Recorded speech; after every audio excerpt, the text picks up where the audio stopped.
শুভেচ্ছা জানিয়ে আমি 16 তারিখ আবার 16ই জানুয়ারি 2027 আমরা সবাই একসাথে এই মঞ্চে। ধন্যবাদ, নমস্কার। অসংখ্য ধন্যবাদ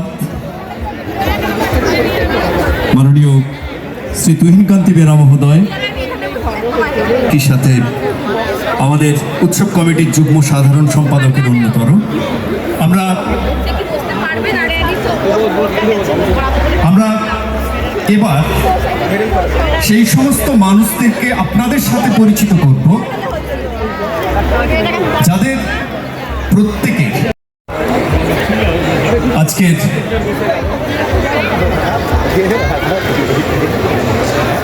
এই বিশেষ দিনে উৎসবের প্রায় বিদায় লগ্নে তিনি এসেছেন, তাকে ধন্যবাদ। আমরা একই সাথে অভ্যর্থনা জানাবো শ্রী তাপস ঘটক মহোদয়কে, উষ্ণ অভ্যর্থনা জানাচ্ছি। আরেকজন করে যেতে হবে।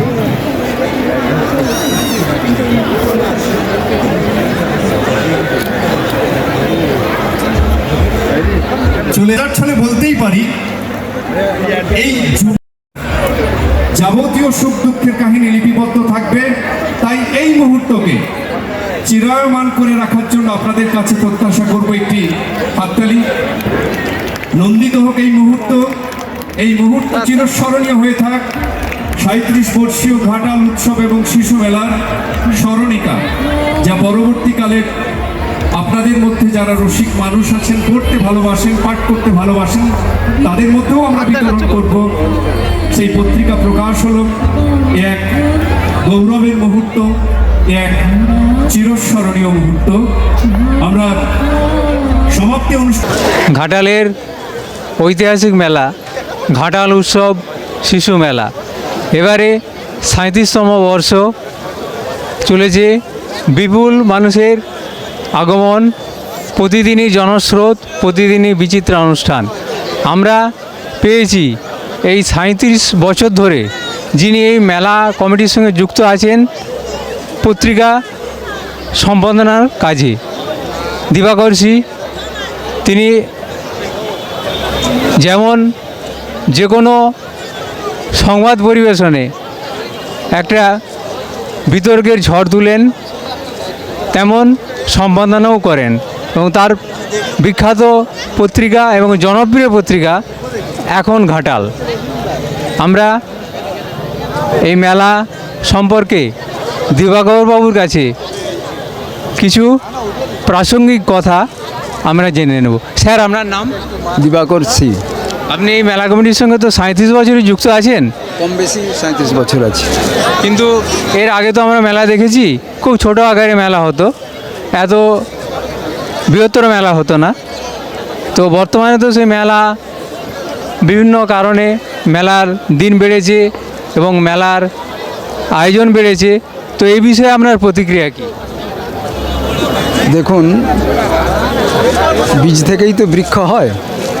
প্রথম যে শুরু, সে শুরু তো ছোট করেই শুরু হয়েছিল, কিন্তু ক্রমশ শক্তি অর্জন করে আজকে সে বিশাল আকার ধারণ করেছে এবং এটা সময়ের সঙ্গে সঙ্গে তাল মিলিয়ে সময়ের নেতৃত্বরা এসেছে, সেইভাবেই কাজটা হচ্ছে।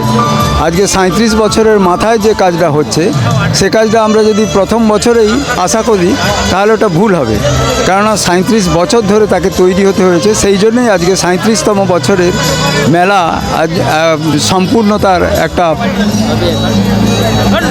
সম্পূর্ণতার রূপ ধারণ করেছে।